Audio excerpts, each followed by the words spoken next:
Hi and welcome to my channel. So the introduction of the carer visa a couple of years ago has been a massive, amazing opportunity for anyone to move to the UK. And this year alone, in 2023, over 80,000 overseas carers have moved to the UK using this visa. So it's been an amazing year for anybody that has wanted to move to this country through this pathway. But unfortunately, 2024 is coming with so many uncertainties because people are wondering, Melvis, are they going to carry on recruiting carers in 2024? But also, one of the things that has been very worrying has been about dependents. If we are able to come to the UK in 2024, are we able to come with our kids, with our dependents? So that's what I'm going to be talking about in today's video, because over the last few months and few weeks especially, I've received lots of emails and lots of concerns, WhatsApp messages from many of you regarding this. So in today's video, I'm going to be telling you the things that have already been confirmed when it comes to carer jobs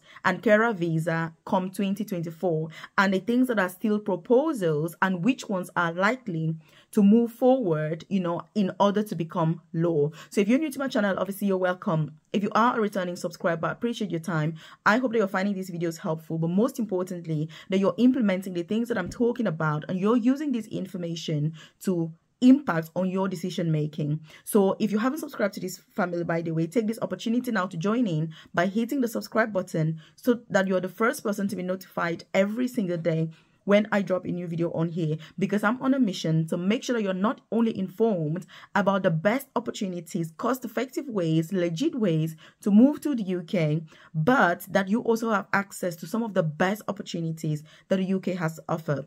Because let me tell you, when it comes to UK jobs, it is not only carer jobs that you can use. There are lots of other opportunities that are entry level that also offer free visa sponsorship and indeed pay a lot more. And I've shared lots of opportunities on here. And if these are things that you're considering and you're concerned about carer visa, you do need to consider those other options. Some of them pay as much as £35,000 per year, entry level positions. You don't require any IELTS, any degree, any experience whatsoever. All you need is knowledge of that job and how to go about the application. So by the way, these are some of the things you want to be thinking about. You want to be using this information to inform yourself and make more informed decisions about the choices that you're making. So don't watch this video and just be like, oh, Melvis, there she goes again, and you do nothing. You need to use that information to enhance your skills and be able to make the best decisions. So what are the things that have been confirmed about carer visas? By the way, I do have a free newsletter. I've dropped a link in the comment section below, where if you join my newsletter, I send information directly to your inbox about free visa sponsorship opportunities to move to the UK or to switch if you're already in the UK.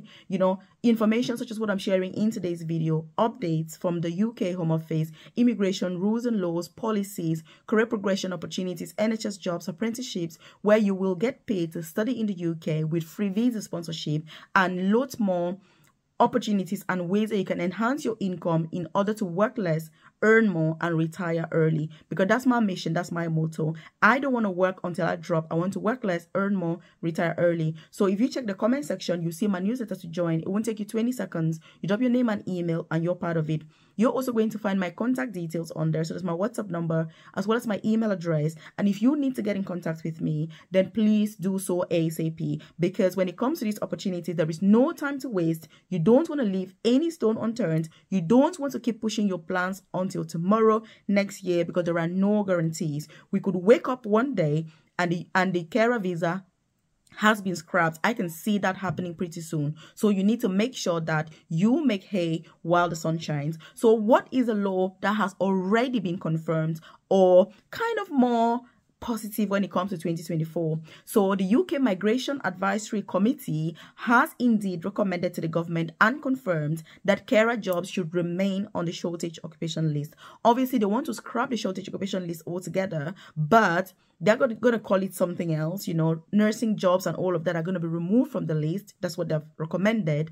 But they've said carer jobs and senior carer jobs should definitely remain. So that's a positive thing that we have moving into 2024 as far as carer jobs are concerned, as well as senior carer jobs. So it is a positive thing. It is something that we need to celebrate while it still lasts. But obviously, as you know, The government is on a mission to cut down significantly on immigration, and while they have put policies regarding student visas, the next target now is for the carer visas.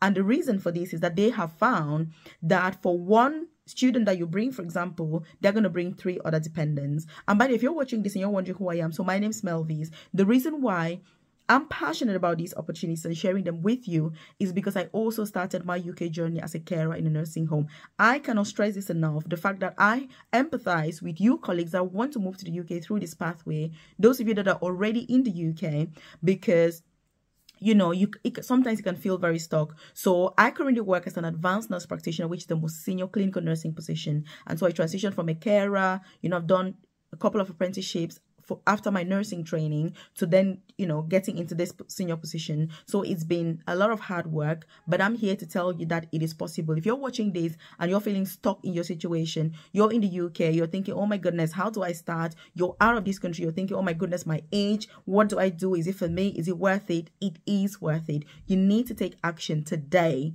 So leave a comment in the comment section and say, Melvis, I will implement this, because I'm going to be holding you accountable. And look, if you're watching my videos, you better be one of the top 1% of people that take action. So I know that 99.9% of people want good things for themselves. They want to progress. They want to move to the UK. They want to, but look, only 1% of people will actually pursue their own dreams. So I've got a career coaching program, by the way, for this 1% of people, where I offer personalized, individualized, one-to-one support and guidance for you to get those free visa sponsorship opportunities to switch to the UK or to move, career progression opportunities. You're looking for apprenticeships. You want to transition into nursing, midwifery, NHS jobs, non-clinical jobs. You're looking for that job security. You're stranded in the UK and you're thinking, oh my goodness, where do I even get started with getting a job? I can support you with that. If you're keen on this, which by the way, if you watch this video till now, it's going to be perfect for you. You want to hop onto the description box below or the about section of this YouTube channel and check out more information about my private coaching program. Also, get in contact with me if you've got any concerns, queries, worries about the program, and I'm more than happy to give you more information and explain in more detail what the program entails, because we have weekly live sessions, where we go through a lot of detail. You're going to be rubbing shoulders and exchanging ideas and minds with some of the highest, success-driven individuals, people that are there to motivate each other, to make sure that you've got that accountability behind you and that you get the push that you need in order to go for your dreams and be able to not only think about, oh, I want to progress, I want to do this, but actually taking action. So that is what the program is about. You're going to have me also personally supporting you with that and making sure that you know what is expected from the employers, who is recruiting, how to apply, NHS supporting information, literally the entire package that you deserve. So that's what really is about. And like I say, my program is not for everybody. It's only for the top 1% of people, those that are heavily invested in their personal and professional development like I am. Because if you're not one of those people, look, you're not going to be able to understand and just even get what this is all about. So, and that's fine, by the way. So these are some of the things, obviously, that have been confirmed regarding carer jobs. So what are the proposals that they have? There are 2 main proposals when it comes to dependents and carers come 2024. The first thing is that they want to scrap bringing dependents completely, which means if you come to the UK as a carer, you will not be able to bring dependents at all. So that's one of the proposals that they're considering. Like I say, it's just a proposal. It's from the immigration minister. And he's really pushing hard for this to go through. So that's one of them. Personally, to be honest with you, I don't see this going through successfully, but it's just a way to be seen to be doing something kind of. But, it is what it is. When it comes to dependents, there's already a law in the UK that if you're in the UK and your kids are over the age of 18, you cannot bring them because they're already adults. So that is already a law in the UK. And other EU countries don't really have that law. By the way, as I'm going on, if you've got any questions, concerns, worries, queries, do leave that in the comment section below. If you need to contact me privately, because I understand that there are certain things that are not for YouTube, obviously, do feel free to check out my contact details on the comment section below through my newsletter and contact me privately. If it's something that you're like, hey, Melvis, just no way I can put this on YouTube, I'm going to contact you personally, then please do feel free to do that ASAP. But if there's any other thing, do leave that in the comment section below and I'll be able to give you more info about that. So again, this is one of the proposals that they are, you know, obviously proposing and pushing forward. And the next proposal is that of limiting the number of dependents that carers are bringing to the UK. And the whole thing is that, you know, when it comes to the carer visa, anybody can apply. So you've got a much younger population applying, people that are still, you know, young, they're in their 20s, in their 30s, in their 40s, and so they've got young kids. You know, when it comes to other careers such as nursing, for example, and midwifery, you have to be qualified to get into the profession. And so that is why, even though the UK has recruited a lot over the years, it hasn't really been an issue when it comes to immigration, because there are only specific people that can apply. But I think there's a massive issue with the carer visa, because anybody can apply. So you can just wake up one day and you're like, hey, I'm going to be a carer today, and you can apply for carer jobs. And that's why you can see that when it comes to carers, 80,000 overseas carers have moved to the UK this year. But when it comes to nurses and midwives, 15,000 nurses and midwives have moved to the UK this year. So you can see the disparity that is there. You can see the differences, because nursing is way more specialized. You cannot just wake up and say you're going to go to the UK as a nurse if you're not qualified. And so that's why the carer visa is really a concern. But what I will say to you is you need to consider other opportunities, because carer jobs are the lowest paid jobs in the UK anyway. And that's why I always say it is entry level. You use that to get into the building, to get your foot in. But look, reality is you want to be smart. You want to explore other opportunities. You want to see what else you can do. You want to be able to earn more in order for you to live better. Because look, life, earning £20,000 per year is tough. It is tough. If you've got those kids, 4 kids, like, I don't even know how you can start, because the 20,000 is before they remove the taxes, the national insurance and pension. And when you get paid, you're going to have to pay council tax, TV license. Like there are loads and loads of taxes to pay in the UK. Some taxes are removed from your pay before you get paid. But once you're paid, there are even more taxes that you have to pay every month because you live in the UK. And that's why the UK has free healthcare, you know, as such. We're paying for it basically through our national insurance. You know, the fire service, the roads and all of that, they're not free. School isn't free because we're paying for that through our taxes. So the taxation is incredibly high, but it is worth it for me. I'm more than happy to pay for those things and get the services that I get, so that I'm not, you know, charged at the point of use. So again, this is more of a justification as to why these taxes are there.